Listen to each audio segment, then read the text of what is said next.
Just over a decade ago, there were more than 1,200 Connecticut lobstermen fishing Long Island Sound. In the late 90s, most of the lobsters in the Sound died, and so did that industry. But now a new law may bring back the lobsters and the lobster business. I don't know if it's too late. I'm hoping it's not too late, and I'm hoping that there could be a future out in Long Island Sound for us. Today, the last few lobstermen left in Connecticut stood with some of the politicians who they say may have saved their industry and the Sound. In 1998, nearly every lobster in Long Island Sound died, and they haven't come back. A number of studies point to two chemicals used to kill mosquitoes to try to head off the West Nile virus.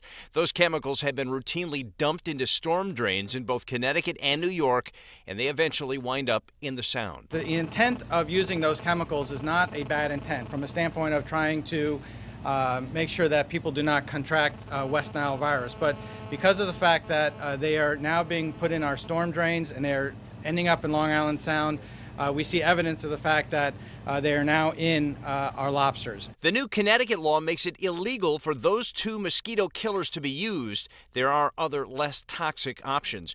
There's no guarantee if or when the decimated lobster population will come back, but hopes are high that the lobsters and the fishermen will return.